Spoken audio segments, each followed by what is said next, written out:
Are you ready for some football? Today's the day the pads come on. It's pad check, homie. The San Francisco 49ers get into day 5, and we're going to preview day 5 right here on the WayneBreezie Show. Stick around, baby. Let's go. Breezie this, Breezie that. They know I'm gold-blooded. I got the Niners on my back, you know. Breezie this, Breezie that.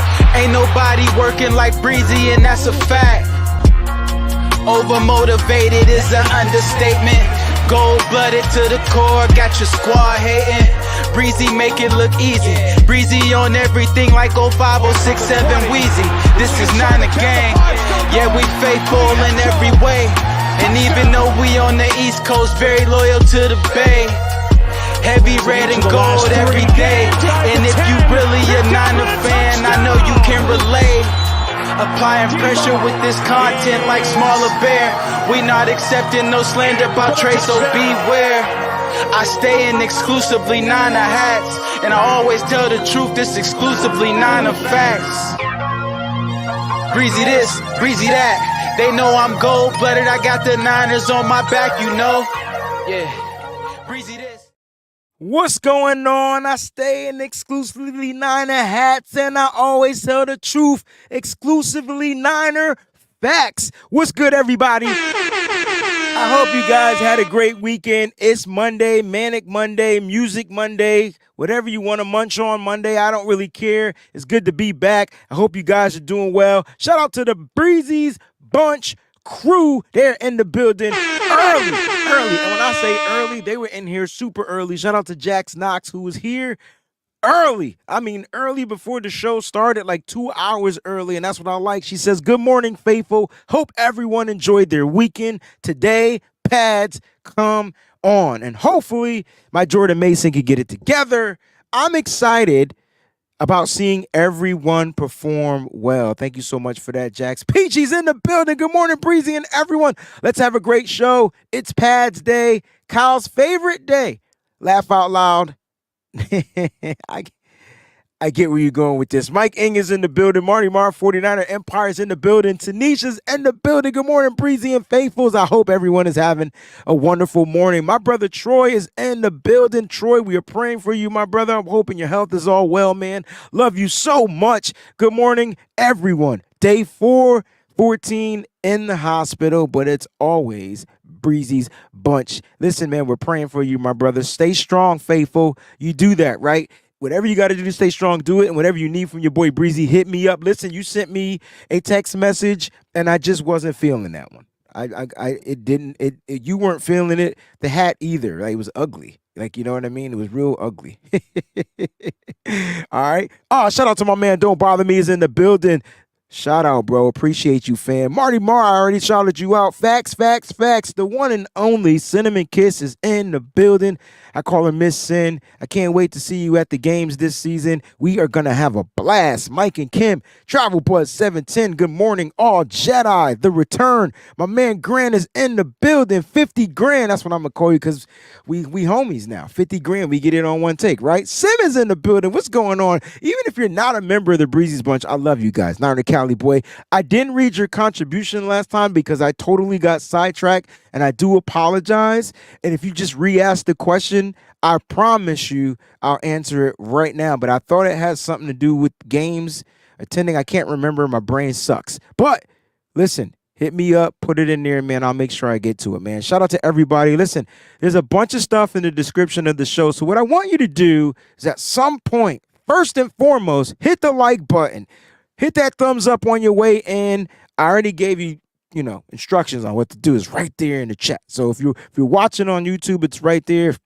If you're on Facebook or any of the other streaming services, hit that like button. And if you're not on YouTube, make sure you join the YouTube channel, right? So all you got to do is come to youtube.com/@TheWayneBreezie, and you can hit the subscribe button to click, and it's for free, right? You know what I'm saying? And if you want to become a member of the channel, the Breezie Bunch crew, all you got to do is click on the join button, all right? And it'll take you through the steps right then and there. Don't forget to subscribe to the joint on Apple Podcasts as well. The WayneBreezie show is there. Nitty Gritty Niners Talk is there as well. That show will be tonight, so you don't want to miss out on those two podcasts, all right? Don't forget you can follow and subscribe on Twitter at the WayneBreezie, as well as Instagram and Threads and Facebook at the WayneBreezie and TikTok, right? Even at the WayneBreezie. Everything is the WayneBreezie. I'm finally getting the brand right. And once again, shout out to everybody that helped us reach 10K on Instagram. If you're following on Instagram, stay tuned because I'm going to be doing a special live joint where we're going to be doing a giveaway. Don't worry, you're going to love it. It's going to be autographed. I can leave it at that. I'm not going to tell you what it is right off the top, but make sure if you're on Instagram, stay tuned for that live video. I'm going to go live there one day this week. Don't forget you can shop the apparel right there, man. Go to the website, or you could specifically go to www.twben.com/shop. All right. And last but not least, the song is out. Now listen, if you got streaming, cool. You can get it on Apple Music. You can get it on Spotify. Wherever you stream your music is there. You know what I'm saying? If you're paying a streaming service, bam. But if you want to buy the joint, it's definitely available on iTunes. I feel it's on Google Play and all available musical platforms out there. So if you want to support your boy Breezie, I got the one and only Travis King and the great Lake City Fresh on my first single. Make sure you guys go ahead and check that out, man. It's WayneBreezie, the 4-9 Preacher. All right, man. It's Monday, and it's 49ers Camp Day 5. 49ers Camp Day 5. I'm super excited. Camp has been going really well. And the first thing is because the 49ers have been lucky to get through camp, you know, I would say injury-free. A couple of dings, a couple of tweaks here and there. I did get word that Mooney Ward had a little tweak in his abductor. I believe it's his hip, you know, area or whatever, to the abs. A little tweak, nothing too serious from the report that I read. You know what I'm saying? So look, we're doing well. But today the pads come on, and somebody getting popped. Speaking of getting popped, there's a poll question going on right now. If you're on YouTube, it's only for the YouTubers, the YouTube chat, the chat out there. If you're in there, I want to know from you, which 49ers player lays the biggest hit on day 5? Because they get to hit today. There's no ifs, ands, or buts. The trenches are going to be on and popping. That means the offensive line, the defensive line is going to be on and popping. You're going to hear snap, crackle, and pop throughout the whole camp today. Of course, they're going to do it safely, but it's football. There's nothing safe about football. So it's going to be fire. I want to know from you, who's going to lay that biggest pop? Now, here we go. I got Trent Williams, Dre Greenlaw, Talanoa Hufanga, and Fred Warner on that list. After watching the pressers, I wouldn't be effing with Greenlaw. I just feel like his smile is deceiving. And if you know, like I know, Drake Greenlaw is going to lay the pop. Now, listen, don't let my words swerve from your decision. Go ahead and get your vote on right now. We'll read the results at the end of the show. All right? We'll read the results at the end of the show. We're going to start the show off with a super chat contribution. The Foghorn is in the building. What's going on, Michael Caldwell from Facebook? Listen, Jax Knox says, podcast coming. Ooh, Jax Knox podcast coming soon. Nah, just kidding. I love y'all. I'm in a good mood today. Well, let's give her she's in a good mood today. You know, I would have gave her a round of applause, but I did it live, man. Good mood today. That's good. It's always good to be in a good mood. That's what I'm hoping, you know, you tuning into the show. I'm hoping I'm giving off the good vibes. Because I want people to feel good. I want people to be on their James Brown each and every day. Or their Tony each and every day. You know, my little musical references out there, you know. It is what it is. But listen, thank you, Jax, for the contribution. Truly appreciate you or whatnot. Listen, we're going to be doing some sponsors a little bit later on in the show. All right. And I just feel like the defense is going to come out on fire today, but the offense is going to respond. I feel like the defense is going to try to set the tone, and then the offense is going to mellow the defense out. Those are my expectations for today. I'm probably 100% wrong, and that's okay. That's okay. I'm probably 100% wrong. Let's start with 49ers news. Listen, Frank Gore was hired by the San Francisco 49ers. Round of applause to the inconvenient truth. He is back in the Bay, okay?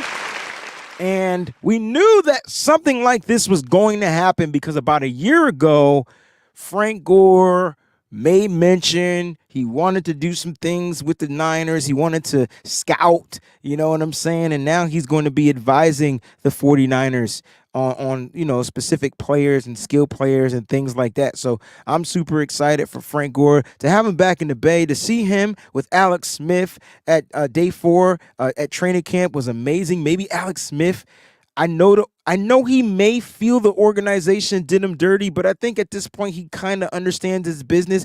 Maybe there's a spot for him. Maybe Frank Gore was recruiting Alex Smith to come in and be advisor number 2, advisor number letter B. I don't know. You know what I'm saying? I don't know. So we'll figure that out. But congratulations to Frank Gore. And also, I have a list of names for the 49ers. So let me get that list ready for you guys. Now, there is a Bill Walsh NFL Diversity Fellowship program. All right. And players have to fill out the application and they go through this process. And then certain teams can select certain people to be a part of this program.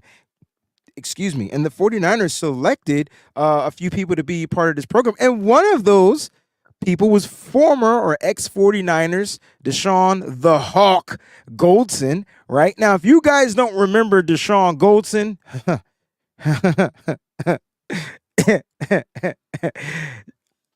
just go watch some of his film. I tell you what, they called him a hawk because he was a ball hawk, but I felt like he was a different type of hawk. You know, when the hawks come out, hawk, you know, I don't want to do that on TV, but he used to lay cannons.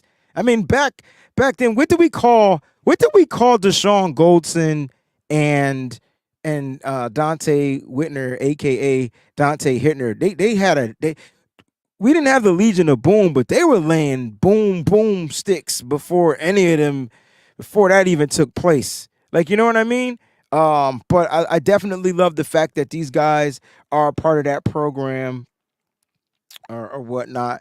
And let me just go ahead and get the rest of the names, man, because it's a great group of guys. I had a chance to talk to one of the guys that's in the program, and I'm just so happy for him. Now, if you guys don't know what that program is, I'll go ahead and explain it to you. He called them, Wally Lama says, the Lumber Company. I love it, yo. Yo, I be singing this song all the time, Callie. Knock off, knock out, like that. That's what we were doing. Matter of fact, our safeties used to hit so hard they had to change the rules again. Like they had to change the rules again. And don't bother me, you're correct. Deshaun Goldson is going to be working with our DBs. With Wilkes, it's going to be fire. Now, let me explain to you what the objective of the program is so you guys can understand. Now, again, these are former players or people that apply to be a part of this program because they want to get a good hands-on sight of what it's like to be an NFL coach. What type of coach it is, they want to get they want to get some hands-on experience. So the Bill Walsh NFL Diversity Fellowship Program does just that. The program's objective is to use NFL clubs training camps, off-season workout programs, and mini camps to give talented coaches the opportunity to observe, to participate, to gain experience, and ultimately gain a full-time NFL coaching position. Now, I would love to see Deshaun Goldson be a part of this organization. He gave so much. I know when it came to contract time, things kind of differ just a tad bit or whatnot. But hey, it is what it is. You guys know how contracts work. Let's stop acting like that. Players want to get paid. Now, here go the other names. Dwayne Bradshaw, really cool guy I spoke to. All right. Deshaun Goldson is going to be working with the DBs. I would say Lias Hamidzada is going to be working with the tight ends. Jordan Hogan is going to be working with the receivers. Deontay Pinnell is going to be working with the offensive line. And Charles Williams III, I feel like I know him. I feel like I know a Charles Williams III. I do. It's going to be working with the defensive line. All right. It's going to be working with the defensive line. So shout out to those gentlemen that are a part of this program. I give you guys a round of applause.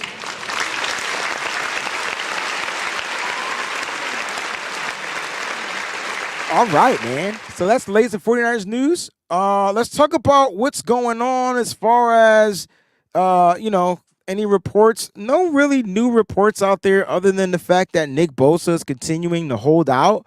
And I don't know if you guys are starting to get uh worried, but I did read a report. I did read that, it's on its way and it's coming down to the language and the contract. Something that I said a long time ago, that it's probably something when it comes to the wording and making sure it's best for both worlds, because that's what contracts have to do.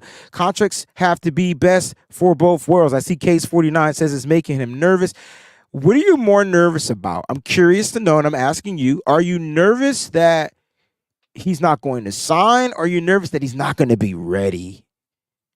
Now, I remember the players week one, he missed the whole first week of training camp. I remember players coming out in their pressers saying, listen, like Eric Armstead, a lot of the defensive players said they're not worried. They believe Nick Bosa's going to come into camp good to go.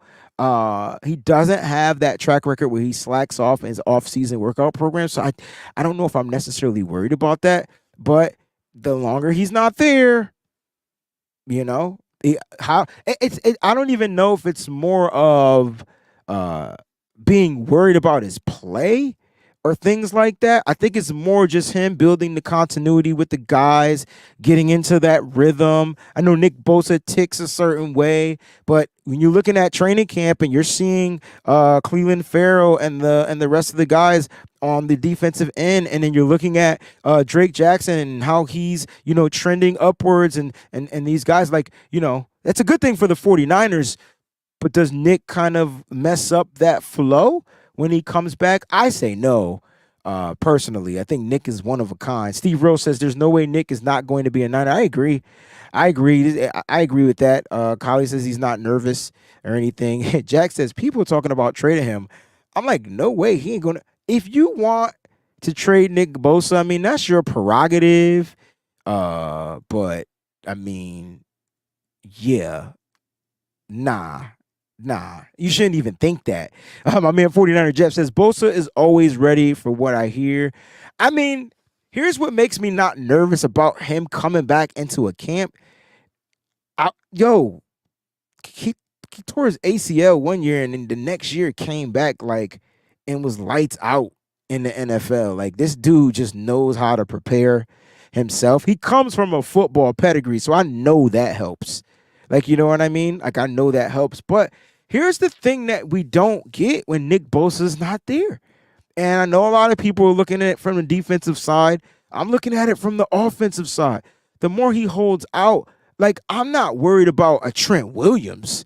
Like, I want to see Colton McKivitz and Nick line up on the right side. I want to see Nick challenge some of these younger offensive lines. Look, my man, don't bother me. Nick could be there pushing McKivitz to be. This is exactly, it's the iron sharpeth iron and things like that. Like, you know what I mean? Like, that's crazy, And so, like, that's kind of like what I'm worried about. How is he helping the team by not being there? Is this a stubborn move on his part? Yeah. Like, we said the same stuff about Deebo Samuel. I mean, I think every player comes down to a point where they're going to hold out. Last time I checked, I thought Deebo was at camp. But then George Kittle came to camp. But, Nick Bosa is Nick Bosa. He's a Bosa. That doesn't give him a pass or anything like that. It's just simple that's how they operate. That's how the Bosas operate. That's all I'm saying. My man Grant says, I like the D-line practicing without him because when he comes, it'll seem so much easier for them. I do agree with that. GA. But I do want to know what it's like building. Does the defensive line need to build continuity as well?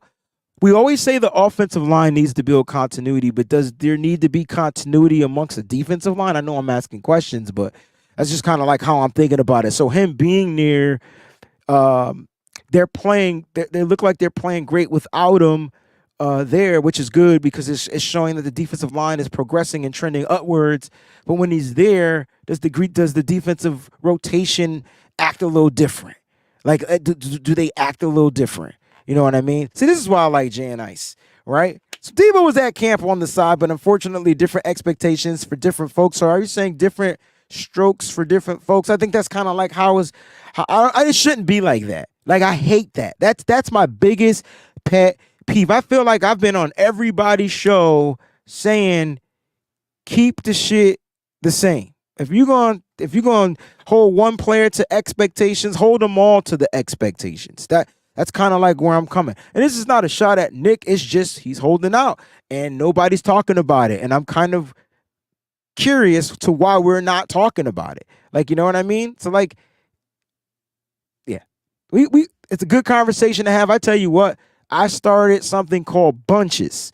And I think I'm gonna be able to post a link inside the chat right here on YouTube. The Bunches. Bunches is a Breezie's Bunch Club where you guys can come. It's free. All you gotta do is click on the link. I want to talk about some of the stuff we don't necessarily get a chance to talk about going back and forth. You know what I'm saying? Right here. But, you know, I want you guys to be heard more, right? You don't have to join it live. You can still type. You can still send your pictures and messages and things like that. But it's sort of like a mini, like a Discord type thing, but just strictly about the Niners. Like my Discord is about life.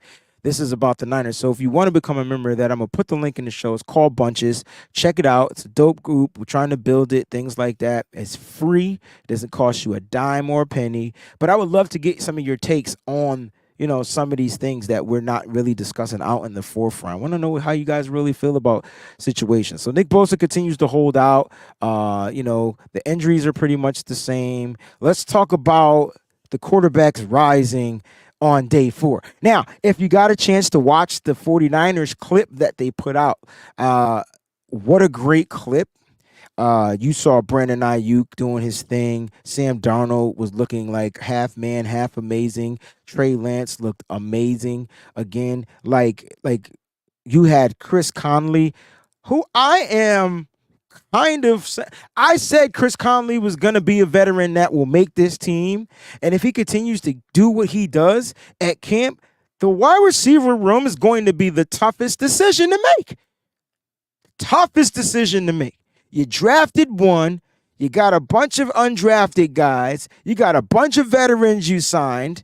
Who's going to the PS? Who's going to be on the roster? Are the Niners keeping 5? Will they go 6? I'm predicting 6. Everybody kept saying Chris Conley was a one-trick pony. He's just fast. He could just get down the field. He only wants one route. Well, he ain't won that run route in that Trey Lance pass that he threw to him. It's amazing. Then you got my man Tay Martin, who continues to trend upwards. Like, you can't stash these guys. You can't stash them all. You can't. If the Niners take 6, it's going to be tough. Will it be Tay? Would it be Chris Conley? Would it be my man Ronnie Bell, who's having a great camp? It's going to be tough. So I'm interested to see, you know, what's going on. But let's talk about the quarterback's rise on day 4. I'll talk a little bit about the clips that I saw. Now, I'm going off of Matt Mayoko's stats, all right? And the reason why I chose to go off of him is because I just want to be consistent. He's the guy that I like to talk to. He's the guy that I follow. And he's the guy that I trust. Does he make mistakes? He's human. But I'm going to go off his stats. So here's his updates, all right? Brock Purdy had the scheduled day off. So he didn't throw yesterday. He was at practice, right? But he didn't participate in the 11-on-11. So that meant that Trey Lance was your quarterback 1, Sam Darnold was your quarterback 2, and quarterback 3 was Brandon Allen. So 3 quarterbacks, all right? Now, why do I say Trey Lance is quarterback 1? Because he had the most reps with the starting unit. Okay, so let's go Trey Lance at 11-on-11 reps. Excuse me, 11-on-11 reps. He had 16 reps, all right? And 12 of those reps were with the first team, and he went 5 for 8. Now, that's a great percentage.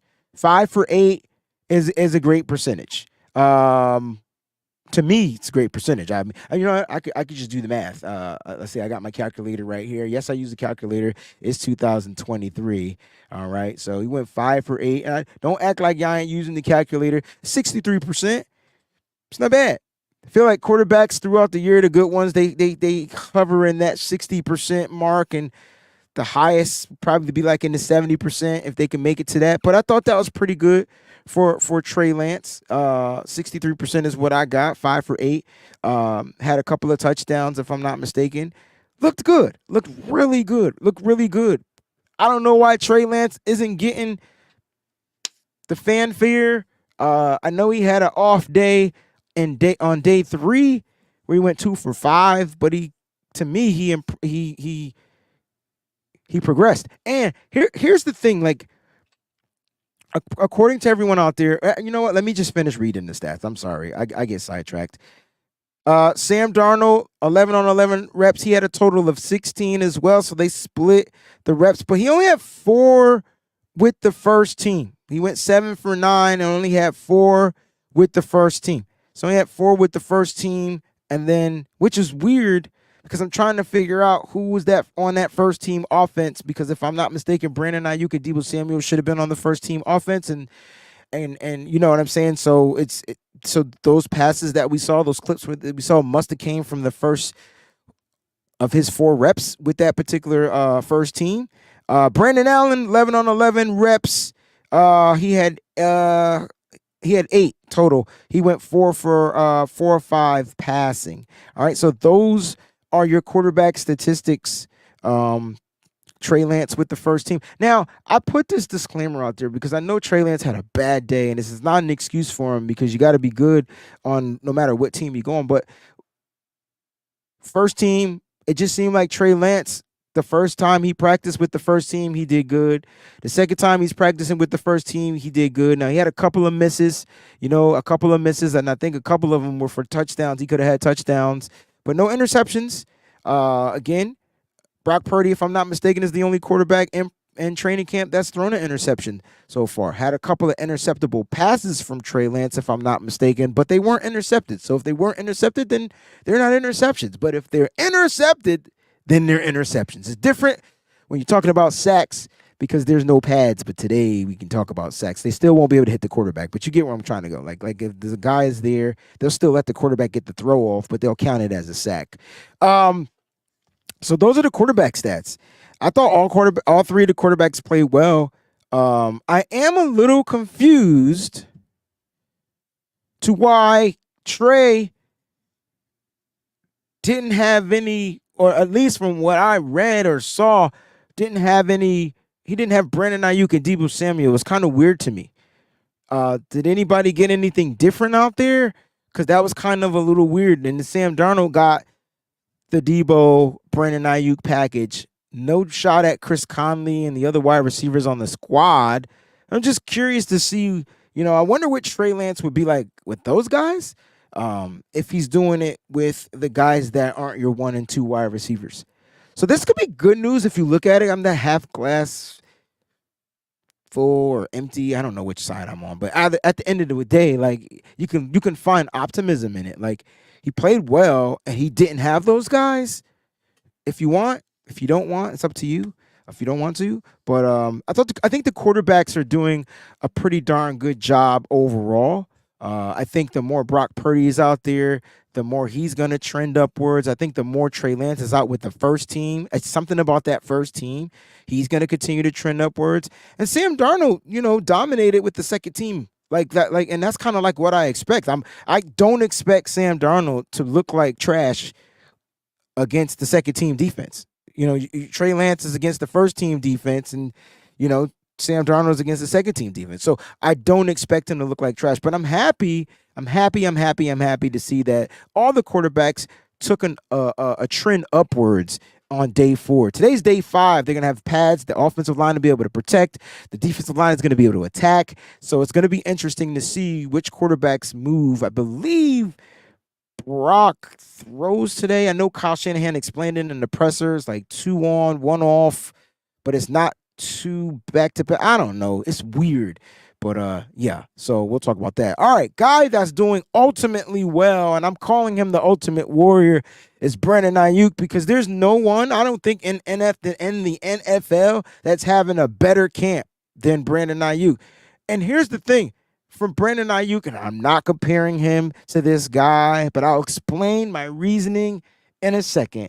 But he's having a DeAndre Hopkins type of a training camp, And I feel like he's getting into that echelon of players. He's getting into the elite wide receiver category. Now, I know he has to go out and prove it on NFL Sundays, but we've seen him do it.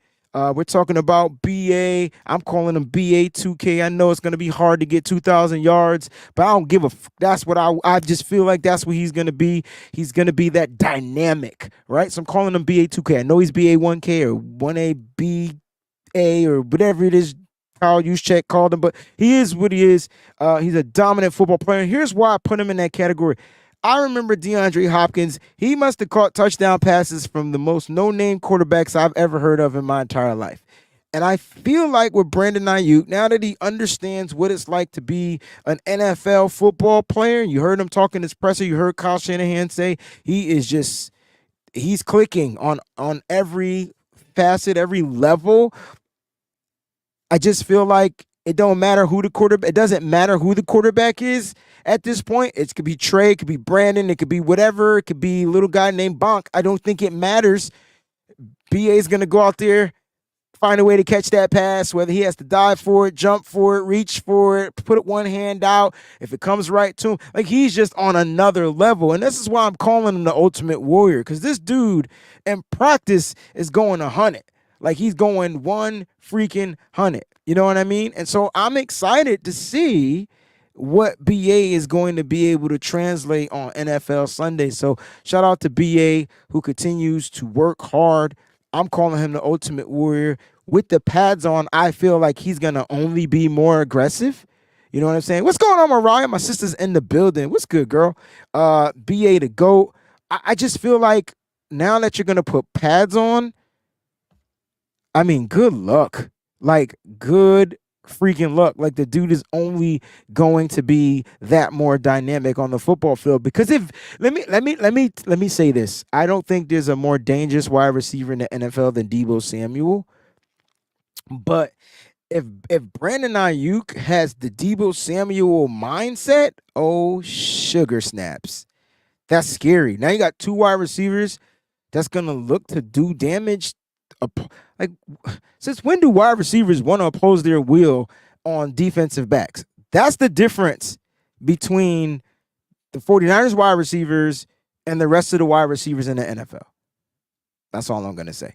So, Brandon Ayuk, keep rising, King. You're doing a great job out there, my guy.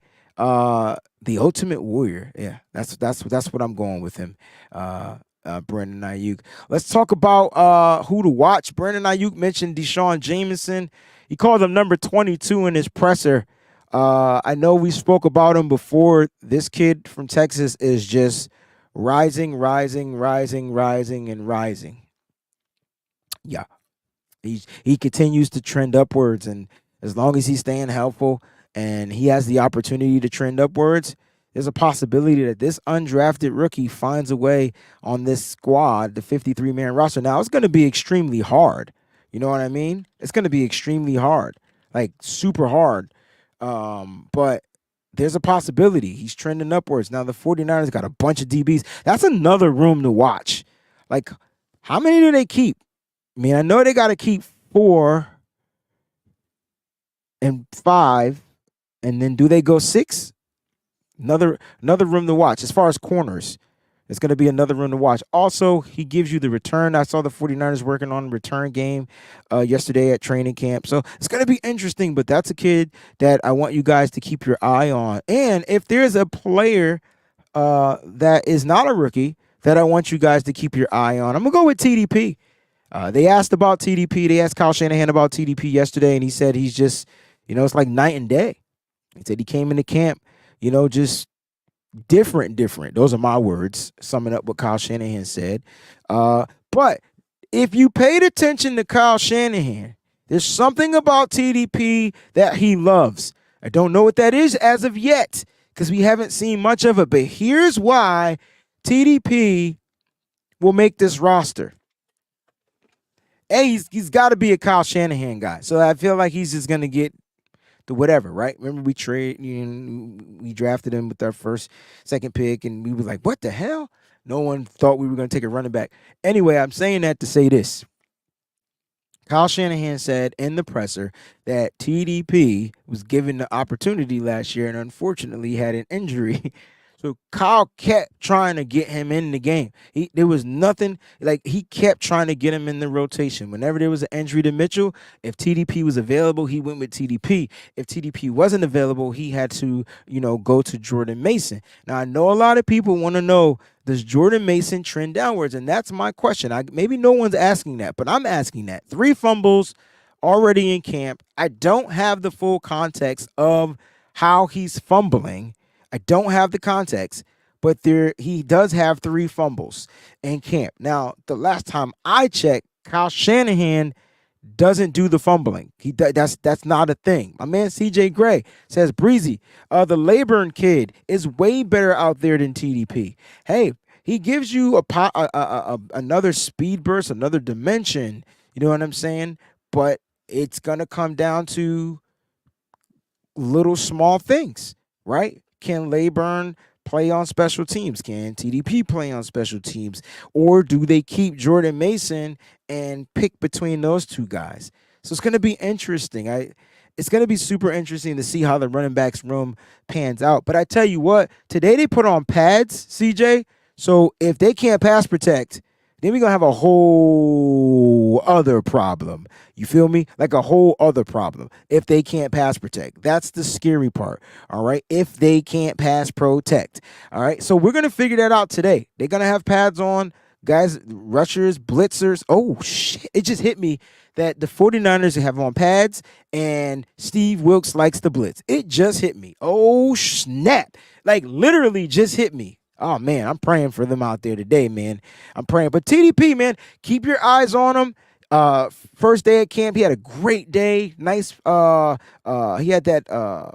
He showed that he can catch out of the backfield. He had that choice route out of the backfield from Trey Lance. I think it was like a 30-plus yarder and things like that. And that's another thing. Can these running backs catch? So I know Laburn is out there and he's having a great job. And that's my guy. That's the guy I keep telling you guys to watch out for. I feel like he's the dark horse. That's the undrafted guy I have circled. But there's a drafted guy that they have. And this is what the Niners do, right? They just bring in competition year after year. It doesn't matter if you're drafted. It doesn't matter if you're undrafted. It doesn't matter if you're a free agent. You come in and to compete. I'm with DeMarcus right here. Those fumbles is a quick way to the doghouse. Got to be careful. And it's weird, right? And here's the thing. I'm cool with Mason and these fumbles because I know when it's real, he doesn't fumble, if that makes any sense. It could be something, like I said, I don't have the context, but it could be something as simple as the handoff exchange. It could be something simple to why he's not holding on to the ball. I do know when there's contact, he's better protective of the football. How do I know? Because I watched him do it. This is training camp. They're probably working on things, but I'm hoping this doesn't, turn into something different. My man GA says, I think if Mason gets through preseason without a see, I didn't even read your comment yet, and this is where I was going. I just feel like when it's real, he holds on to the ball. I don't think he fumbles during a real game or a scrimmage game. I just don't think so. All right. So TDP, man, keep your eyes on him. Let's see if he continues to trend up. Position battles for today. I'm going with the trenches, man.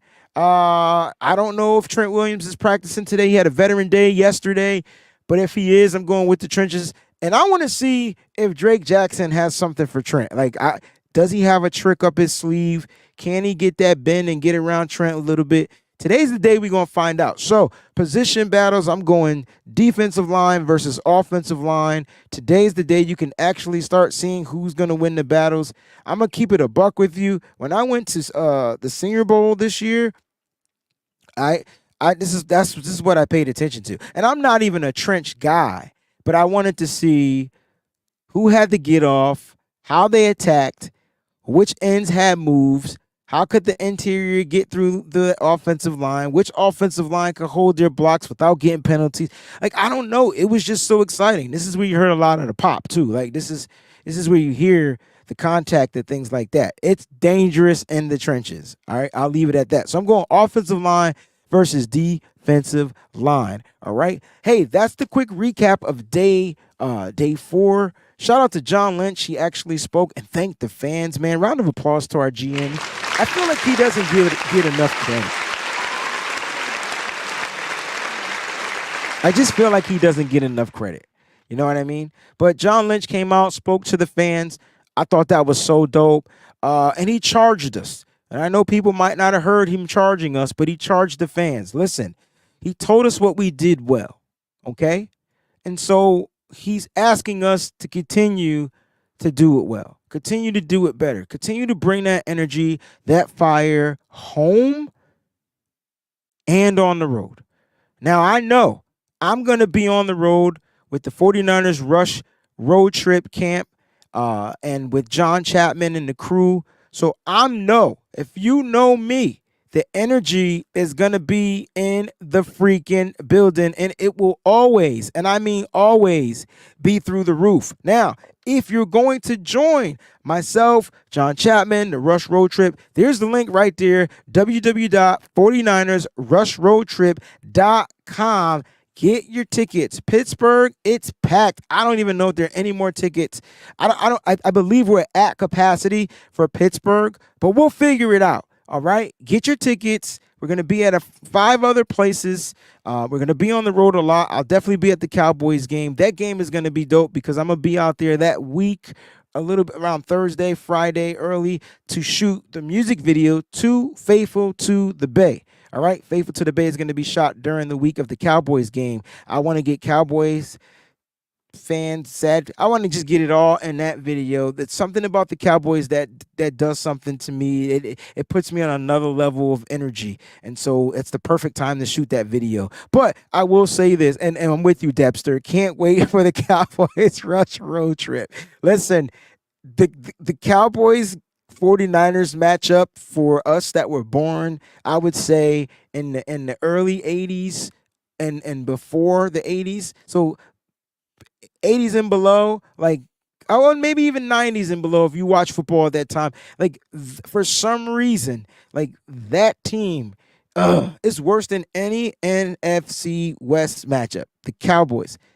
It's just what it is. It's going to be that for the rest of our lives. Kali says, get your tickets while supplies last. You don't want to miss out on that Pittsburgh game, all right? So make sure you guys are there, man, because I'm going to be there. We'll take pictures, have a good time, and just bring that 49ers energy. All right. I want to get you guys on the show for the last couple of minutes. I got about 20 minutes left. So I'm going to go ahead and put the link inside the chat. So all you got to do, if you want to join, is click on the link. I want to get your take on training camp so far, man. What do you like? What do you dislike? All right. You'll have a little bit of time to talk about it. We got about 20 minutes. I'll get the first few people on here and we'll have some fun. Truly appreciate everybody for tuning in. Listen, don't forget to hit that like button. I'm not leaving yet. I'm just changing the segment of the show. Hit the like button right now while we're transitioning into the phone portion of the show. It's not really a phone, is it, right? Because you guys are joining me live. I don't care what you look like. It doesn't matter. Just make sure your breath smells good because I can smell bad breath over the airwaves. I truly can. So make sure that's right. Other than that, let's have some damn fun. I got my brother Dion on here. Why are you smiling, bro? Because, bro, how you gonna say you can smell bad breath? I can smell that junk, man. Listen, shit smells like shit. It doesn't matter where it is, but I can smell it, bro. What's going on, fam? Hey, I feel you. Hey, last time we was on, bro, I didn't mean to drop out because I know we was having a nice conversation. The internet just kicked out because I got to work. And for some reason in my area where I work, that reception's trash. It's all good, bro. I wasn't trying to dip out on you because I like having them types of combos. And we need them, yo. It makes us stronger. It makes us more knowledgeable. It makes us more weary. It gives us a chance to see the opposite side, right? Yeah. That's all it is, man. Listen, I want you to spill, man. I want to get your takes on training camp thus far. Wherever you take us, we go. I'm just going to sit back and listen today. I don't want to say anything unless you ask me a question. That's my goal. Yeah. I talk too much and I never shut up. So I'm shutting up right now. Dion, you got the floor. Well, Breezie, we one and the same. People tell me that all the time, especially when we start talking Niners. I get crazy. So for me, you know what I'm saying? I mean, it's just the first week. Wasn't really no pads. Nice to have, 49er football back. Nice for us as content creators to have something more to talk about than a bunch of speculation. I have to say that I'm not as worried about Nick Bosa. I'm not going to be too worried about it. It just the reason I'm not worried about it is because Bosa isn't that guy. Like, he doesn't hold out with noise. You're not going to hear nothing from him until he signs his contract. That's it. And then, of course, once they make him available to the media, they'll ask him a bunch of idiotic questions. And, well, what were you doing in your time away? I was sitting around eating donuts all day. No, fool. I was in Florida with my family training like I normally do. I mean, the man's been running pass rush drills since he was in his mama's stomach. I guarantee. So I'm not worried about Nick Bosa. That's just how it works, man. But when it comes to the DBs, then pads are coming on. And you said something that excited me. Steve Wilks likes to blitz. Oh, that's going to be a good time. Because I'm going to tell you right now, I don't care what quarterback it is. You're going to have some heat on you. Better get that ball out. I don't even think we see cornerback blitzing, bro. You never know. I know you're right, but it's scary. The way Drake Greenlaw smiled when they asked him about blitz, like that's an evil grin right there, man. That's one of those. You mean to tell me I get to hunt the quarterback? And he has the speed. Like, he has the speed, bro. He does. I'm Fred telling Warner, you, man. he has the speed. The 49ers got fast linebackers. And I think that's why they really went after, I feel like Jalen Graham is your coverage guy. Mm-hmm. And I feel like D. Winters just has the ability to get to the quarterback if they ask him to attack. I really hope everybody makes it. Yeah, that's tough, right? If our linebacker room could be the guys that we have, the core guys, if you could keep D. Winters and Jalen Graham and Marcelino McCrary Ball, and then keep Fred and Dre, it's a solid linebacker room. You figure out who's going to be the next guy, who's going to be that Will that takes over the spot for Aziz, and the other two guys, you continually develop them.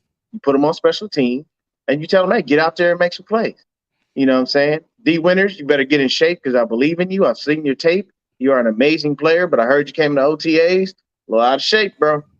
Step it up. I don't want you. I know your focus since we've been conversing. You're really owned in on the cornerbacks, and I love it. I love it a lot. I feel like they don't get enough recognition. You already came out and put your take out there and said they're gonna have a minimum, and I mean you mean all the DBs. So the team, they're gonna have a minimum of 25 interceptions. That's deep. That's deep, right? Yep. And I would say linebackers and back because our linebackers are asked to cover more than most linebackers in the NFL. But today, who are you locking up? Who is Niner Gang Podcast's matchup battle, cornerback to wide receiver? Like, who are you looking to see today now that the pads are coming on? The Amador Lenore. He has been improving steadily, and his last season was flat out amazing. Heart goes out to Darrell Luter Jr. Hopefully you get healthy, my guy. Hopefully, I'm saying everything is great when you do come back, but that opened the door for your man, Ambry Thomas. Like, the less DBs we got, the easier it is for him to climb up that chart, man. And it's not a shot at him. He hasn't been. We ain't really see him. Last year, but that was due to the emergence of Lenore. Peachy. Yeah, there's going to be a few of those. I agree with you. It's not going to be like a fight, but it's going to be a couple of little scuffles here and there. And I guarantee you, it's going to be BA and Fred. Something is going to happen with BA today, like today. The pads are coming on. And I wouldn't be surprised if it doesn't come from one of his best friends on the team, the guy you just mentioned, Deommodore Lenoir, because he said that kid is a dog. Like, he came out if Brandon Ayuk to me is probably the top dog, and if he comes out and says that kid is a dog, They gonna scuffle. Now, BA already put out he gonna be attacking them dudes in them white jerseys, right? Mm, mm-hmm. And Diamador clapped back. So I'm gonna tell you, I think Fred gonna be the one this time eating the popcorn. Like just Mm-hmm. eat and just tuning in. It's gonna be dope. It's gonna be And dope. and the smart thing is, like, when you do that, hype your boy up. If I'm Fred, I put a battery all the way in On Demo's back. Diamador. Yes, sir. Look, Yes, hey sir. man, hey, did you hear what he said about you, bro? Man, look, hey man, I ain't gonna lie to you, man. I heard he was talking about your mom in the locker room. I'm Yeah. putting a battery in his back to go out there and destroy BA. And if I'm on the offense, uh, don't matter which quarterback it is, I'm putting a battery in BA. Hey man, hey, look, you remember what Demo said? Remember how he clapped back at your tweet? Yeah, you got to go get him now. Like Yeah. I'm filling you with all kinds of rage and emotion to go out there and be the best. I And love it. that's the key. Now, the only thing I don't like about the training camp so far is the disrespect to my man. Yeah, it's there. It's It's evident that there's disrespect, but this is called adversity. I know you don't like it. I know it's not. I know it's unfair, mhm, but it can only make him stronger. I just feel like Trey Lance has that ability to overcome adversity. He's been doing it mhm. all his life, you know. Yeah. And And so I agree with you. I agree that he it's, has but it's been. unfair. It is I unfair. agree that his dad has raised a good man. And see, that's the thing. See, you can raise you can bring up, what I'm saying, a kid, but you got to raise a good man. And I think that's the difference. And that's the difference. When you have your father there and he's raising you as a man and teaching you grown man things, that works. Like Rome has the perfect role model in you. He can come to you and say, "Hey, pops, Yeah. what's going on?" Your other son, you know what I'm Yeah. saying? Same. All Yeah. those things, like they see what we do and they build off of what we build. You know what I'm saying? I mean, I like my youngest son. I'm so proud of him. He's a great student, really really smart kid. He's graduating early. And I've already told him, man, you're gonna go to college because you're just too smart. I can't let your smarts be wasted. Anywhere else. Yes, sir. And I played I played a little DMX for him, and it was just one part in the song. And DMX said, "I got to put you in the desert, and I Hmm. got to hope that you can make it. I got to put you on your ass to see what it does to you. But when you stand up, you'll see that I'm just showing love to you. We have to raise men, and that's what Trey Lance's father has done. Now, don't get me wrong; he was irritated in that press conference. He I was don't. I. because I. I. I felt like he was irritated with the questioning. Not. that Not. that that's what I mean. Yeah. The line of questioning is kind of like, okay, bro, like y'all don't like. I don't know. For me, when I look at Trey Lance, I just feel like he's in a tough spot. He's in a bad situation, and honestly, if it's me and I start to see the season, getting away from me and whatnot, and everything looks good, and the team seems to be doing well, I'm requesting a trade before the trade deadline. Yeah. I'm gonna tell them, look, man, let me go somewhere where I can play. Obviously, I'm not wanted here. Obviously, you guys already have something established. I don't need to be here and waste y'all time and or waste mine. I don't have aspirations to sit on the bench and try to continually overcome adversity when I know I don't have a shot. Like, it's not gonna be fair for me. I'm just gonna sit here, and what happens if Brock goes and wins the Super Bowl? I know I ain't playing. I know that But it because could they're be gonna give like Brock that. a brand new contract, extend him, and they're gonna call it a day. But it could I'm be going like to become an afterthought, a cliff note in the 49ers history of, well, they wasted picks, but they were able to, as you said last time, you made a very valid point. They were able to keep a large percentage of the core together, pay other people because we don't have that star quarterback. Yeah. But in the same vein, that happens. You know what happens? Now I'm just sitting here. I'm doing nothing. But I it could don't be. want to It be a could be a career good. backup. I It could don't be. have that. Why can't that be a good thing for Trey? And I gotta get CJ and Yeah, go Case ahead. on, Yeah. and I wanna have this conversation. But why Mhm. can't that be a good thing for Trey? Aaron Rodgers sat behind Brett Favre for umpteen years, like literally a long ass time. He complained But about it. He he was behind. it doesn't Okay. matter. He was behind. Period. End of discussion. And so they weren't trying to move on until Brett Favre just gave him no other choice. Right. That's kind of what Green Bay does. But what San Francisco is doing is just keeping that quarterback room as cheap as possible for as long as they can while this Super Bowl window is open so they can keep this team financially together for as long as they can. And I think maybe, it sucks for Trey to be in that situation. But if he gets the opportunity and it comes, obviously he's going to take advantage of it, and then there'll be no turning back. Now, to me, if let's say this happens, and I'm not wishing this upon our players, period. Let's say Brock gets injured, Trey comes in, Trey takes it to the Super Bowl, we win the Super Bowl. If I hear shit about Trey Lance not starting after that, then I'm blowing the whole organization up. Like, literally, we'll do that. Like, that I would is literally, when, and I would like, scream and be right. like, Kyle, are you serious? Right. But do you get where I'm going with this? Like, if he does the inevitable, and then they still sit there and say, well, Brock got hurt, and we go, no. Now we have a problem. But right now, I'm just riding. I'm waiting to see what kind of like happens and how it pans out. Is it unfair? I feel it's slightly unfair. I'll say this real quick so you can go to the next person. Kyle lied. Because you know what he said? What? Don't lose your job to injury. He Really? changed that shit real quick. What happened to Jimmy Ward last season? He gave Jimmy Ward the ultimate the ultimatum. The ultimate ultimatum, right? And what he was like, hey, you either play nickel or ride the bench. Now, a lot of people say, well, he got some kind of a starting spot. Jimmy said he said that, but fuck it, I'm going to believe Jimmy. I'm going with Jimmy. Yeah, because the thing is why would you say that if it didn't really happen? Come on, man. We all know how straightforward people Jimmy are. could be kind of, I'm the worst optimistic person in the world. I find. You are very optimistic, Breezie. I believe Jimmy. I believe what he said.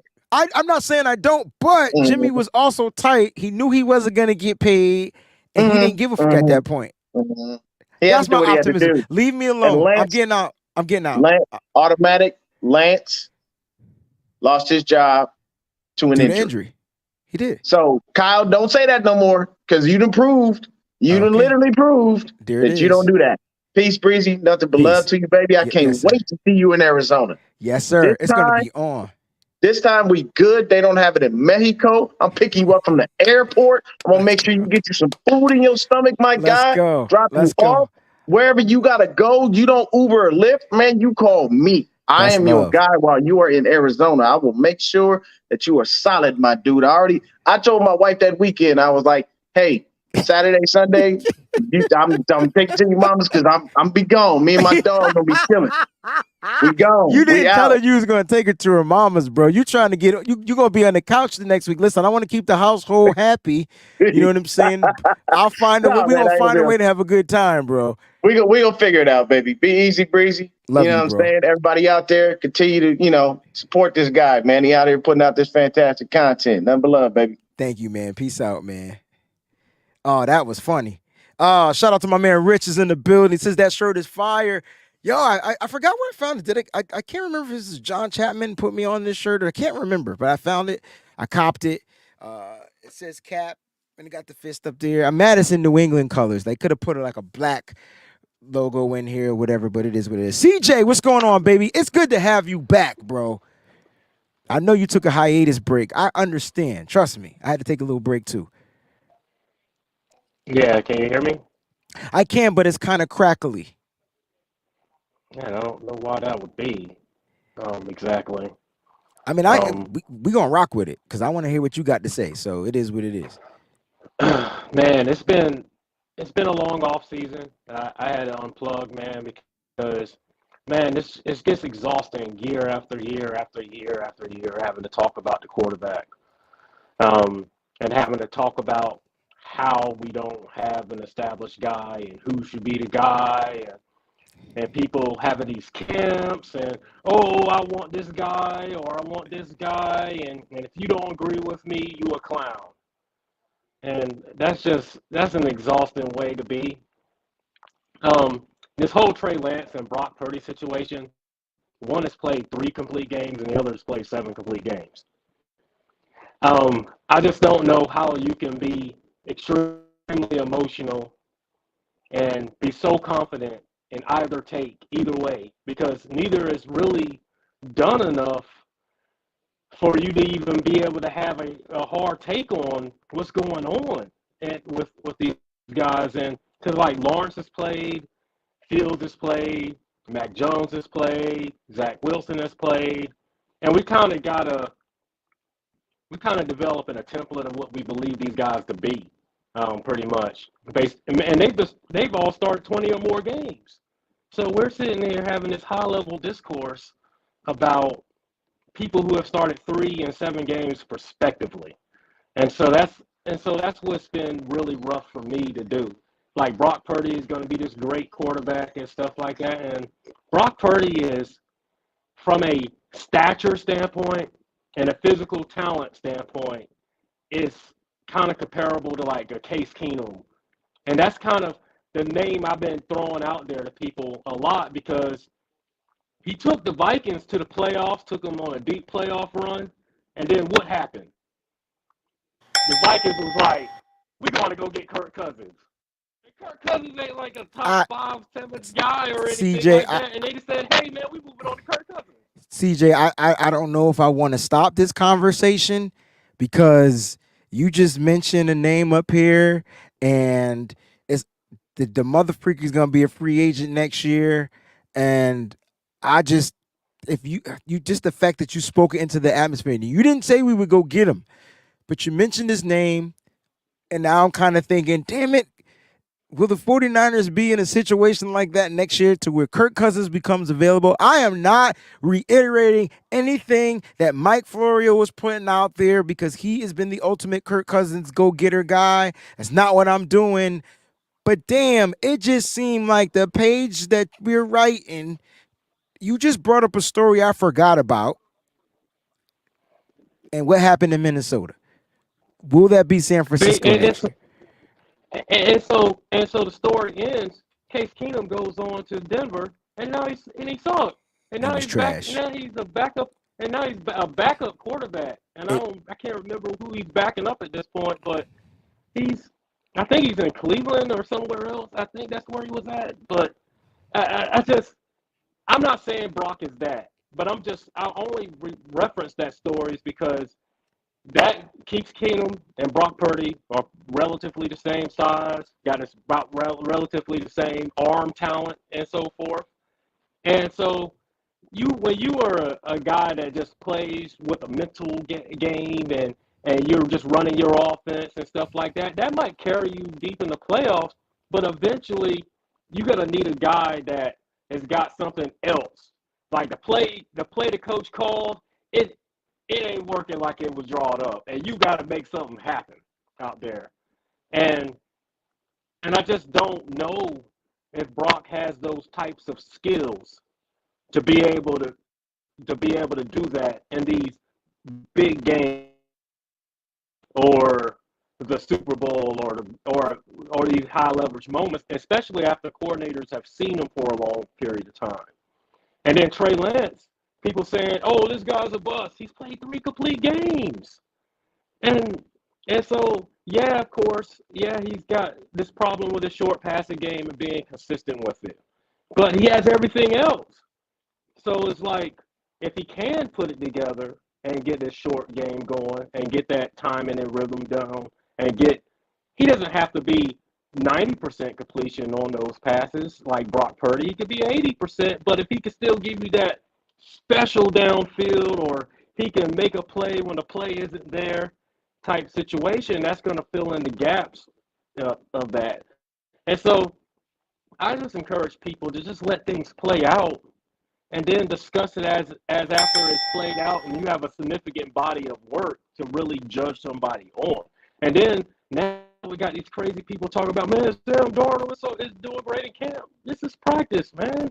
Sam Darnold's played 55 starts and he's done turned the ball over 90 times. So, and so if that's your body of work, until you prove me over a body of work that's otherwise, that is now something different, I'm going to believe that when you go out there start, I have to hold my breath and get ready for you to turn the ball over twice in that game. Because statistically, that's what it's saying that you do. I And so I don't know why people are so eager to have him out there. And, and I so that's just why that's why go ahead, I Breezy. I well gotta hear it. um if you don't mind, like your audio is cutting in and out and it's hard for people to follow. So I just want to make sure you get what you have to say, and then I'll go ahead and talk with you off the air so people can hear it. But here's the thing, right? I think you have this is one of the most realist takes that I keep trying, and I know it sounds like we straddling the fence, but we're not. We're playing the logic game, right? Brock has to go in there and prove it that he can be real. Like I know what he did, but I do feel like Brock earned the right because he won over a short period of time consistently. I think he gave us the most consistent play as far as winning than we've seen in a long time. Maybe Yeah, back to I that can agree. 2019 season with Jimmy Garoppolo, and we just were winning, right? And we had, and with Brock, I felt like that's what he gave. When he came in, obviously there's context. We had other pieces. You know what I'm saying? He had his arsenal. George Kittle was back. Whatever. CMC joins the team. But when Brock got in there, I just felt like because he was able to do that, and literally the team didn't lose. It took an injury for the team to lose. Me personally, you got to go with that guy. Now, he going to get his chance. If he defies all odds, this is tough because I feel like Brock got to win every game he plays. Like I know that's unrealistic, right? I know that's unrealistic because, like you said, team now scouts the defensive coordinators are gonna have film on him. They're gonna know his tendencies. They're gonna know his weaknesses. They're gonna know how to attack him differently. They're gonna shoot and disguise coverages now. They're gonna do so many things different now that he's the starter.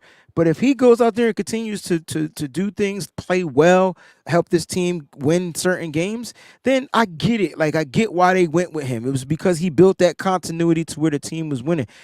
I just feel like for the 49ers, it's a win-win situation because I still feel they can win with Trey Lance. I don't know if they can win with Sam Darnold.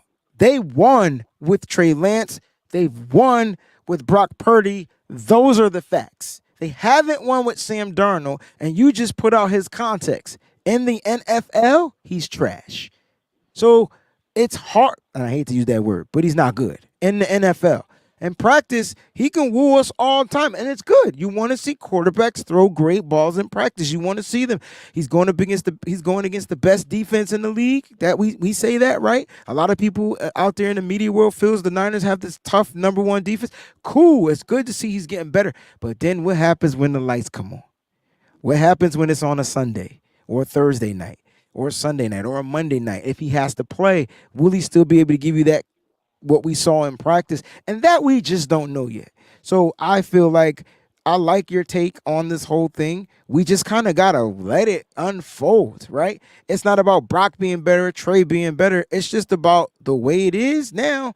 And we just going to have to see what kind of like happens. If Trey gets his opportunity, he just got to go in there and beat Trey if the coach lets him. I feel like that's one thing that Coach Kyle Shanahan hasn't done. And I feel like if he kind of scopes the game around Trey Lance's abilities, Trey Lance would obviously succeed well. You don't see the Chicago Bears telling Justin Fields what to do.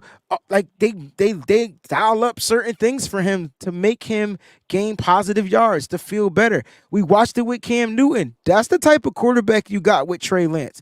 He has the ability to make plays like, with his arm and with his legs. And I feel like Kyle Shanahan just has to figure that out when he's given the opportunity. If that happens, the Niners are just in a win-win situation for me. I think that's why they went and they made the quarterback's room strong. Like, because that's how they feel. The Niners don't feel like they lost because the offensive line or because Tyler Kroft couldn't hold up his block. They lost because they just ran out of talent at the quarterback position. They lost all their quarterbacks, and Brock Purdy, luckily, was still on this roster. Um, I will kind of get towards the end with this. The thing that I'm not liking that I'm seeing is Brandon Allen getting these reps as the fourth quarterback on the roster. Doesn't make That's sense. unheard of. It's unheard of. which tells me I don't like it. I don't like what it's telling me. It's telling me that one, Sam Darnold or Trey Lance is not going to be on this roster when the season starts. It's telling me that, and I hope that's not the case. I hope they just move on for Brandon Allen and they just go with the three guys there, which are the best, probably the best three guys. But what they're doing is not heard of, and when you're doing things that is not heard of, it just makes you concerned. Hey, well said, man, CJ. Well said. Thanks for being a part of the stream, man. Miss you, brother. Glad to have you back. All right, man. Peace out. All right, case 49. We got one more we're going to get to before we jump off the show. Show's going a little longer than I planned, but that's cool with me. I mean, I love to hear you guys give your takes on there. And then, yeah, let's get out of here. CJ, case 49. What's going on, baby? Breezie, what's going on, my man? How you I doing, man? appreciate you patiently waiting in the room and just holding on. I really appreciate that, man. I thank you, my brother. Yeah, no doubt, man, for sure. I had to come back in and out a couple of times. StreamYard be acting wild. It do. Yeah, man.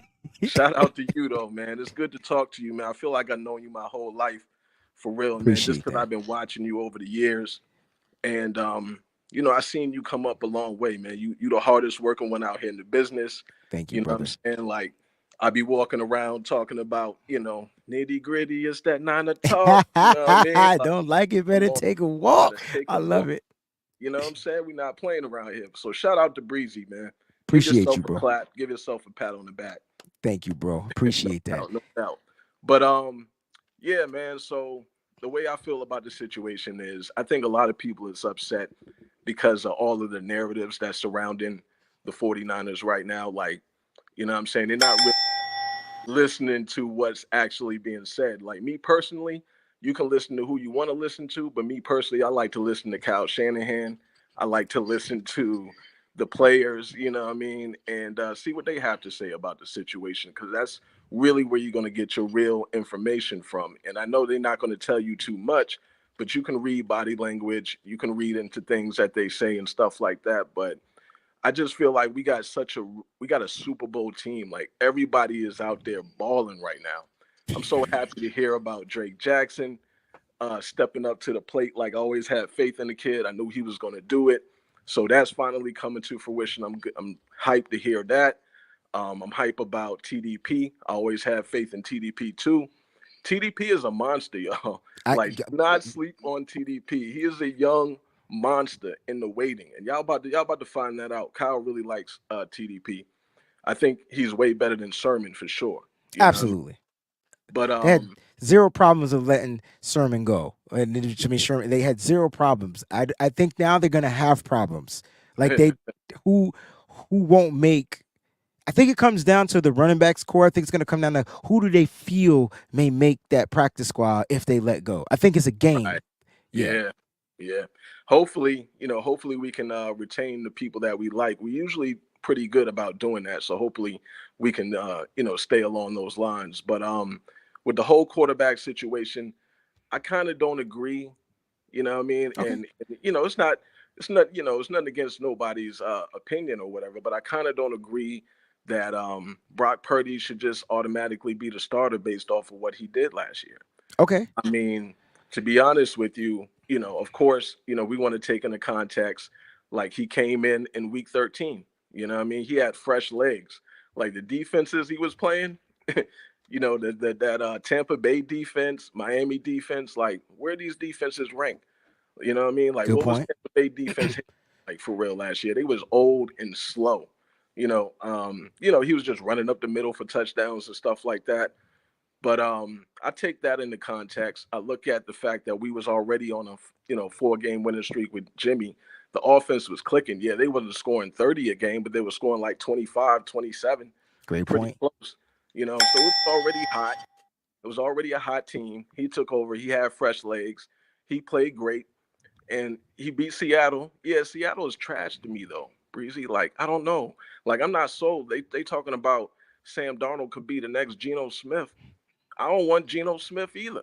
You know what I mean? Like, not to take anything away from him, but I don't want Sam Darnold or Geno Smith, to be honest with you, because I don't think that they have what it takes to win it all. They didn't have Bobby Wagner last year. Like they had a lot of rookies, playing in the starting lineup. So they got beat 3 times. You know what I mean? Like Mm-hmm. I didn't, Seattle was trash to me, and I still don't know about them for real. So I don't know. I just I put context into it. Everybody wants to put context when it comes to Sam Darnold, right? you know, oh he didn't have a good coaching staff. He didn't have a good team. Didn't have good weapons. They give you all types of context when it comes to Sam Darnold, but I see where you going with this. I like when it it. comes to Brock versus Trey, oh, it's no context. You see what I'm saying? Brock won this, so he is the star. Like what? What happened to the context? Right. You know what I mean? Like I Right. thought context mattered with Sam Darnold, but context don't matter with Trey. But my whole thing is, if you listen to the team, there's a quarterback competition. I, There's always competition at every position. thank you. Okay, Thank you. it is a Thank you. quarterback competition. What did Debo say? I don't think he was supposed to say that shit, but he didn't care. He said it. Right, And but why we not listening? Why we, exactly. why are only you and I the only ones listening to what the players are saying?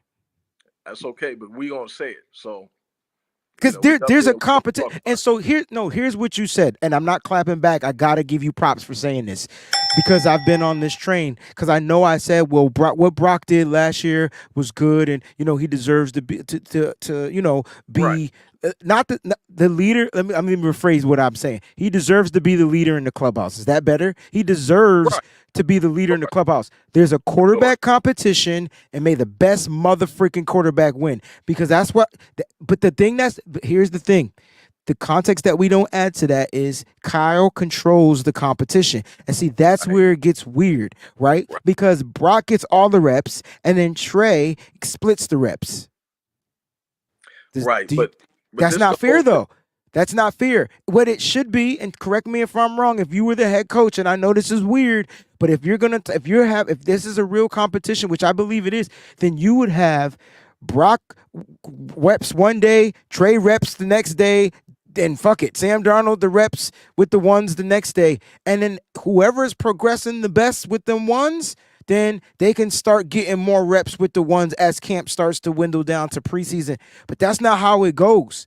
And I feel like Kyle's giving Brock that upper hand, and that's why fans are feeling some type of way. Why is Trey splitting first team reps, especially if he needs the reps?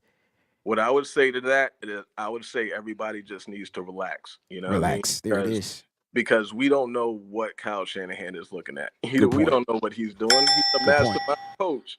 Like for you to try to say Good that you point. try to decipher what he's looking at in these reps, like that's kind of giving yourself a little bit too much credit, man. Like we don't know. That's a Like good point. And they're Brock, different reps too, because I know people were like, "Well, why Trey only throw 5 times and right, Darnold threw 11 times or 7 times?" right, Because what if the plays were different? What if they were run plays? What if they were plays that broke down and Trey had to scramble? Like, what if there were different things? Like, that's the context that we're right, missing right. from what we see. From Kyle Shanahan. And it's like, what Exactly. if he's thinking they're saying, well, he's not getting snaps with Ayuk, he's not getting snaps with Debo, he's not getting snaps with CMC. What if Kyle Shanahan wants to see what he can Yep. do without those players? There it Because is. maybe one day we might not have those players, especially after Bosa get paid. You That's know what it. I'm saying? So That's maybe it. and in the future, like, wow, well, what can you do with just backups? Because one day that might be the position that we're in. There was a lot of closed practices in minicamp and OTAs that was closed to the media that we didn't get to see. So I'm not going to sit here and try to be arrogant and try to say that I understand the snap count and the reps and what Kyle Shanahan is doing and what he's looking for. Because look what happened with Brock last season. He didn't get any reps pretty much in training camp, but he still beat out Sudfeld. So, and that was a lot had to do with what he did in the preseason is why he beat out Sudfeld. So, Mm. if you listen to Kyle Shanahan, he's excited to get the pads on. He really said that the preseason is going to be important. I'm really excited, man. Like I don't really care if it is Brock or Trey. Like let me tell you something, man. If you really got support for Trey, don't feel bad for Trey. Okay, Right. Right. Trey has $30 million, y'all. You know what I mean? Trey is a talented young athlete that has $30 million in his pocket. Okay, I I oh don't my feel that. do you got a bug on my phone, bro? Like like I swear I had a conversation, fam, and I was like, now I don't know if Trey is like this, but this is how Breezy is. I'm like this. Oh, he's starting? All Yeah, right, cool. I'm making $9 million more than he is this year. Go ahead and let him do his thing. I'm going man. to sit back and go play some golf when I get the opportunity, but still support my team and get this money. My thing is work smarter, not harder. And Exactly. so, like Exactly. you know, like Yo, I, he's prolonging his career. He don't even have to play right now, it's, and he's still that's making why I money. said to Dion, what if it's a good thing for him? Like Right. he could just chillax, learn the game, gain more experience. He's gonna He's play. under the greatest mind of football right now. Ain't Right. nobody got a mind like Kyle Shanahan. People will salivate over trying to pick Trey Lance's brain. So what he didn't show he could do, it's gonna be in his head. Then on Right. top of that, he'll get a contract and he'll play Exactly. elsewhere if need be. Right now, Kyle playing the game, bro. I get So it. yeah, yeah, exactly. You right on. So Trey is good, man. I'm not worried about Trey. I'm kind of sad as a 49er fan because I wanted to see Trey be the starter here in San Francisco, but I Right. don't feel bad for Trey because he's gonna be good, man. He's Trey gonna is be all good. right. You saw the picture that he posted in I did. Cabo with the I, Phantom coupe. I did. Like, come on, man. Trey Eaton, man. Trey good. I did. All I have But is a picture of a Phantom Coupe, but that's as close as I'm getting. But I got you, bro. yeah, but one more thing, man, before I go, man. What Sure. outside of the quarterback position, one thing that I was noticing, and I don't think nobody has talked about it really. Why are we bringing in all these linebackers, man? So What's I going I on? I made This mention this of guy this. USFL linebacker? Yeah. It's camp bodies.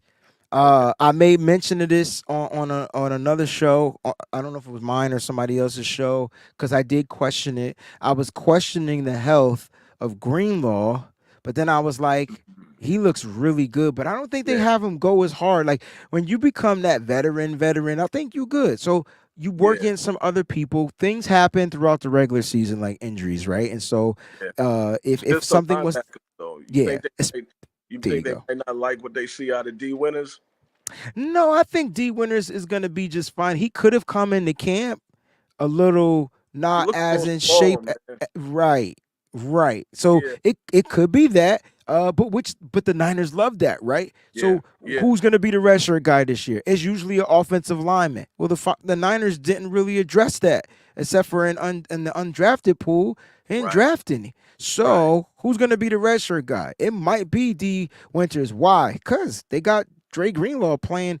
He got 2 years left on his contract. They probably gonna get what they can out of him, and then let this kid slowly develop into filling in where Greenlaw leaves off if he Yeah, chooses to go elsewhere to get the money, which I wouldn't be mad. So I just feel like they're bringing in these linebackers, man. They want to make sure that position stays fluid, and notice how they're bringing in specific type. That's the key. right. Yeah, I like the guy that they brought in though. He looked Yeah, the decent. kid. Yeah, Yeah, yeah. So hopefully, they find some gems at that position, man. I think it's going to be a competition. I know Marcelino. They like what he brings to the I table. love that Marcelino, kid. stupid muscled up, man. Like, I good love lord, that kid. that man. Playmaker, plays fast, can tackle. Yeah, He looks like he's in shape. Drake Greenlaw gave it a great endorsement for him. He just needs the opportunity, and he knows he just has to, he has to always be 1% better and work harder. He's the undrafted guy that ended up with a 1 year contract. Let that sink in. That means something. That right. means something. Yeah, Like for he sure, he, man. But he earned a 1 year contract going undrafted, and a lot of people aren't really talking about that. So there's yeah, something that they see in that kid, yo, and yeah, I'm really right. hoping the best Yeah. for him. He fits right in. He fits right in with the rest of the linebackers, man. I like what his potential. But yeah, man, we got a Super Bowl team, man. Pads come on today. Everybody get hyped. We about to hear some cracking, some smacking. You know what I'm saying? Yes, sir. Yeah, man, we gonna get it in, man. I, I'm originally from Newark, New Jersey, man. oh, you right here on right up the street, about Well, two and a no, half that's hours where I'm away. from. Yeah, that's where I'm from originally. I'm in Virginia though, right now. I'm in Okay, Newport, Virginia. you still on But the east, man. That's all that yeah, matters. coast. I got family in DC, Maryland, Philly, Delaware. Brooklyn, you know what I mean, Upper West Yeah. Side, Manhattan, everywhere, man. But That's yeah, what's man, up. yeah, man, we got a Super Bowl team, man. We just got to get the quarterback right, man. I just don't want to see Sam Darnold. That's all. I appreciate it. Listen, John Lynch is about to do his presser. He's on. I'm going to go ahead and end this show. I appreciate you for calling in. Facts. All Yeah, right, man. easy. Peace out. All right, real quick, man, I appreciate you guys for watching. I'm going to go ahead and do the poll votes. I got a couple of Super Chat contributions I'd like to read. My brother, Bro Montana, came in. I was about to call him Joe Montana. Came in and said that Dre Greenlaw comes like the Joker. Straight savage. Another contribution. Jax agreed with Case 49. Right on. I agree with you, period. A couple of questions I wanted to address. Nine Cali Boy says, I was just saying I'm going to both Arizona games. Hope to see you out there. I will be at the game in Arizona. All right, I promise that. And my man Don't Bother Me says, why didn't we put Jennings at quarterback since he has the quarterback history? He does have the quarterback history in college. That's what he was recruited to be. Ended up turning it into a wide receiver. I'm not sure. I'm not sure if the offense is too complicated, but he does have the arm and whatnot. All right, so John Lynch is going to be doing this presser very shortly. All right, here's the poll results. All right, I want to get to that really quickly. All right, so which 49er player lays the biggest hit on day 5 of training camp? All right, so today they put on the pads. I believe they're going to be hitting and things like that. I would hope so. It's first day of pads. Whoa. So with 37% of the votes, you guys voted for Dre Greenlaw.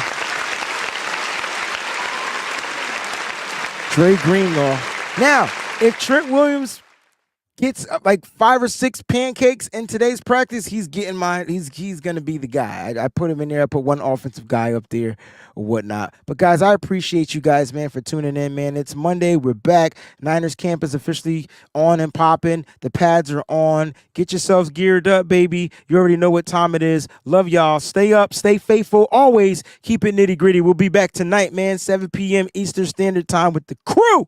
You feel me? Thanks for watching. Peace out.